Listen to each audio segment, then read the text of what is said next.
2024 लोकसभा चुनाव से पहले लगातार जिस तरीके से पार्टियां जातिगत जनगणना को लेकर पूरी तरीके से चर्चा कर रही हैं, इस पर हमसे ज्यादा बात करने के लिए उत्तर प्रदेश सरकार के मंत्री संजय निषाद जी मौजूद हैं। सर, लगातार जातिगत जनगणना को लेकर चर्चा चल रही है। अब कांग्रेस का कहना है कि अगर वो देश में आते हैं, केंद्र की सत्ता में आते हैं, तो पूरे देश में एक साथ वो जातिगत जनगणना कराएंगे।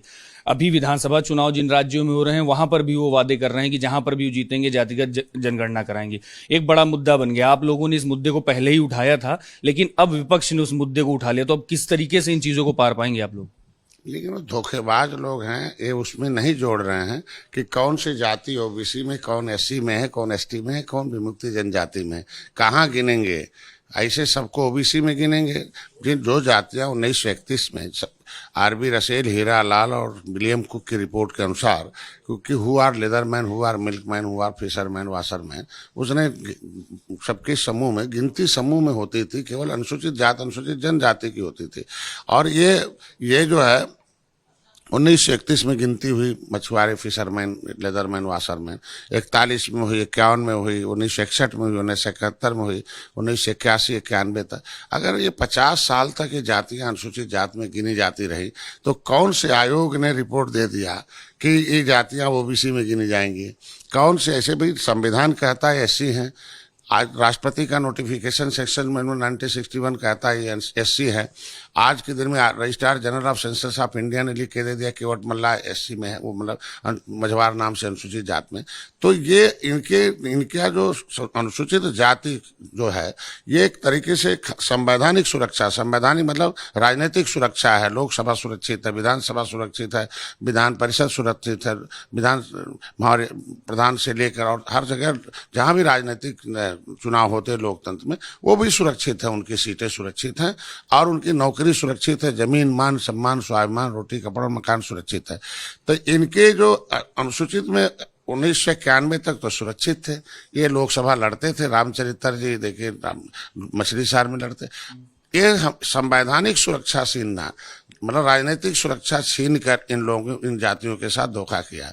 हमारे कहने का मतलब यह है कि गिनती होनी चाहिए, लेकिन एससी में कौन गिना जा रहा था? भारत के संविधान के मुताबिक गिने ना, बेईमान के मुताबिक क्यों गिनेंगे? क्योंकि जो एससी का आरक्षण होता है दिल्ली से तय होता है, और ओबीसी का आरक्षण जो होता है राज्य से तय होता है। तो राज्य सरकारें जो लोकल थी, इनकी जमीन छीनने के लिए, इनका हिस्सा, नौकरी छीनने के लिए, भाई सत्ता में आने वालों को सुख चाहिए, और सुख शहर में मिलेगा। और शहर सब नदियों के किनारे था, और नदियों के किनारे निषादों की जमीनें थी। उस समय इनको तो खरीदने में पसीने छूट रहे थे, क्योंकि परमिशन के बिना रजिस्ट्री नहीं हो सकती थी, और 2 एकड़ से कम है, 50 डिसमिल से कम है, तो वो रजिस्ट्री हो ही नहीं सकती थी।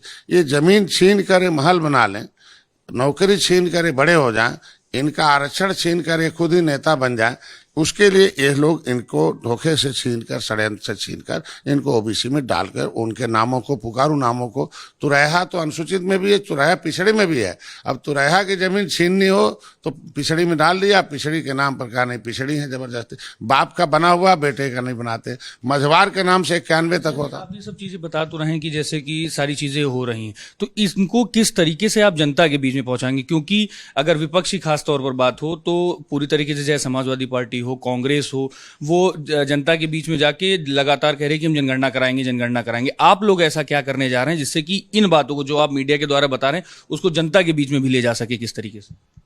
देखिए, हमारे कुछ नेताओं की नादानी है, चाहे कहिए चाहे अदूरदर्शिता कहिए, कि उन्हें इन लोगों ने भर्ती किया, और समाज में जब मंडल कमीशन का आंदोलन हो रहा था तो हमारे उपजातियों को डाल दिया तुम्हें, कि पता तो नहीं चला, चूंकि एक क्रिमिनल ट्राइब्स एक्ट इंक्वायरी से, क्रिमिनल ट्राइब्स एक्ट के कारण इनको उजाड़ा था अंग्रेजों ने। और ये 5 साल 16 दिन गुलाम थे देश आजाद के बाद, 31 अगस्त 1952 को। Criminal tribes act inquiry committee कहती है कि निषादों को, मछुआरों को, राजभर को, तमाम 193 जातियों को जो पाइपलाइन रोड पर हैं, इनको अनुसूचित जात जनजाति का सुविधा मिलनी चाहिए, क्योंकि ये उस लायक हैं, संविधान में कहता। अब मैं एक महाजन जागरण, मतलब एक तरीके से पर्दाफाश यात्रा निकाल रहा हूँ कि एससी मछुआ आरक्षण जो संवैधानिक आरक्षण जो है, इसका पर्दाफाश है कि इन लोगों ने छीन लिया है, षड्यंत्रकारी हैं। आप अपनी गिनती एससी में कराओ, ओबीसी में नहीं होना है। हमारा नाम एससी में है। राज्यपाल ने 31 दिसंबर 2016 को हमारा नाम ओबीसी से निकाल दिया है, गजट पास है। तो हमारी गिनती एससी में क्यों कराएंगे? ये बेईमान लोग हैं। संविधान के मुताबिक गिनती कराओ, बेईमान के मुताबिक गिनती कराओ। इसके लिए 15 तारीख से हम महाजन जागरण अभियान इनको जहां से उसमें पर्चा बांटेंगे, उन्हें सब बताएंगे, फिल्म दिखाएंगे, संविधान के पन्ने बांटेंगे। जो हमारे पास आरजीआई ने 18 जनवरी 2022 को माननीय योगी के उस पहली बार मैं धन्यवाद दूंगा योगी जी को कि कम से कम पहली बार 70 साल में उन्होंने आरजीआई से स्पष्टीकरण मांगा कि स्पष्ट करो, दिशा निर्देश दो कि ये क्या है, एससी में गिने गए थे कि नहीं गिने गए, पन्ना सही है कि नहीं है। मैं आरजीआई को भी धन्यवाद दूंगा, गृह मंत्री को, कि उन्होंने संज्ञान में लिया और आरजीआई को लिखना पड़ा कि केवट मल्ला मझवार अनुसूचित जाति का हकदार। तो जब हमारे पास ये सारे रिकॉर्ड हैं तो भारतीय जनता माननीय योगी जी हमारी आवाज उठाते थे सदन में, हमेशा हमारी मुद्दे की लड़ाई लड़ते थे। भारतीय जनता पार्टी विजन था, तो अब उसके जल्दी से लागू कर दे। जैसे महिला आरक्षण भी लाया, सवर्ण के आरक्षण लाया, तो इसके लिए हम एक महाजन जागरण अभियान कि ये बेईमान लोग हैं, छीनने वाले, ये धोखेबाज षड्यंत्रकारी, उनसे दूर रहो। और जो देने वाले हैं वो एक संविधान के मुताबिक जो प्रमाण है, प्रमाणिक दस्तावेज इकट्ठे किए जा रहे हैं। और एहसास कराओ, सपा बसपा कांग्रेस को हराओ और मोदी जी को भी एहसास कराओ कि हमने उनको हराया है और हम आपको जिताए हैं और हमें संविधान में जो सुरक्षा मिली वो हमें दिया जाए। उसके लिए 15 तारीख से एक जन जागरण अभियान शुरू हो रहा है। हर 2 मंडलों के बीच में बड़े बड़े उनके लिए एक तरीके से उनको जागरण में लाया जाएगा, उन्हें पूरा बताया जाएगा और प्रदर्शन के माध्यम से प्रदर्शित किया जाएगा, पर्दाफाश किया जाएगा। कि पर्दाफाश इसलिए किया जाएगा, ये लोग धोखे कहते शामिल किया जाए। ऑलरेडी हम लोग शामिल हैं और ये लोग 50 सालों से हम थे और बाद में जब राजनीति में आए, सपा बसपा आरएलडी, तो इन लोगों ने हमारे धोखे से हमारा हिस्सा, नौकरी सब छीनने के लिए इन्होंने हमारा लिया। चूंकि भाई देखिए, इसमें हमारा जमीन सुरक्षित है। बेसिकली जैसे आप ये पर्दाफाश कार्यक्रम जो आप करने जा रहे हैं अभी, ये निषाद पार्टी का कार्यक्रम होगा कि एनडीए का होगा कि बीजेपी वाले भी इसमें आपके साथ शामिल रहेंगे? देखिए, इसमें तो पहले तो हमारे जो राष्ट्रीय निषाद एकता परिषद है, संगठन है, युवा मोर्चा है, द ग्रेट युवा वाहिनी, महिला मोर्चा है, हमारे पार्टी के सेक्टर्स हैं, ये जो हमारे विंग हैं, ये सारे विंग इसीलिए बने हैं कि हम सही जानकारी, जो सही है वो जनता जानती नहीं है, जो जानती है वो सही नहीं है। तो ऑलरेडी वो जाने सही कि ये धोखेबाज लोग हैं। और संवैधानिक सुरक्षा जो होती है, संवैधानिक आरक्षण जो होता है अनुसूचित जात, वो एक तरीके से खानदानी सुरक्षा होता है और राजनीतिक सुरक्षा होता है। नौकरी सुरक्षित रहती है, जमीन सुरक्षित रहती है, मान सम्मान स्वाभिमान, रोटी कपड़ा मकान सुरक्षित होती है। और उसको छीन लेना, उसको न देना, 50 साल का मिला हुआ सुरक्षा छीन कर ओबीसी में नाम डाल लेना, ये गलत है। ये हमारे जितने भी समाज के सामाजिक संगठन है, जो हमारे तमाम विंग है समाज को आरक्षण, निश्चित निषाद मछुआ समुदाय के लोग अभी रहेंगे और मछुआ समुदाय के साथ जितने भी और लोग भी दूसरे पार्टियों में, उनको भी न्योता देंगे। सही बात आइए और बताइए लोगों को, और भारतीय जनता पार्टी का भी सहयोग लेंगे, क्योंकि उसने काम किया है हमारे आरक्षण के मुद्दे को प्रधानमंत्री और गृह मंत्री तक सही बात पहुंचाया कि केवट मल्ला मझवार अनुसूचित जाति के हकदार, इनको मझवार का परिभाषित कर दिया जाए। जिस तरीके से उत्तराखंड में अपने शिल्पकार जाति ने जातियों का समूह है और उनको आपने दे दिया कि वहाँ प्रजापति, कुम्हार और टमटा जो है अनुसूचित जाति की एक सूची बना दी और बता दिया कि इसकी संविधान में लिखा हुआ शिल्पकार के नाम से दे दीजिए। उसी तरीके से यहाँ भी एक सूची जारी हो जाए कि केवट मल्ला मझवार है, ये अनुसूचित जाति मझवार के नाम से सर्टिफिकेट यहाँ दे दिया जाए और ये सूची में सूचीबद्ध है। तो ये सब कुछ हम लोग हैंडबिल, पोस्टर, वीडियो और सबके आईटी के माध्यम से, सबके माध्यम से और आप जैसे साथियों के माध्यम से जनता तक पहुंचाए। 5 राज्यों में जहां विधानसभा चुनाव होने हैं, उन राज्यों में भी आप इस बातों को अपनी पार्टी के द्वारा, निषाद पार्टी के द्वारा पहुंचाने की कोशिश करेंगे, क्योंकि विपक्ष उन 5 राज्यों में भी सबसे ज्यादा सक्रिय होने की कोशिश कर रहा है जनगणना को लेकर। तो ये जो बात आप कह रहे हैं, इस बात को संगठनात्मक स्तर पर उन राज्यों में भी पहुंचाने की कोशिश करेंगे? निश्चित रूप से। अभी राजस्थान में भी हमने रैली की थी, अभी मध्य प्रदेश में है, हमारा छत्तीसगढ़ में जो हिंदी भाषी क्षेत्र हैं, इनमें इन लोगों ने लूटने का काम किया। तो वहां के भी निषाद खड़े हैं कि भाई 50 साल तक किसकी सरकार थी?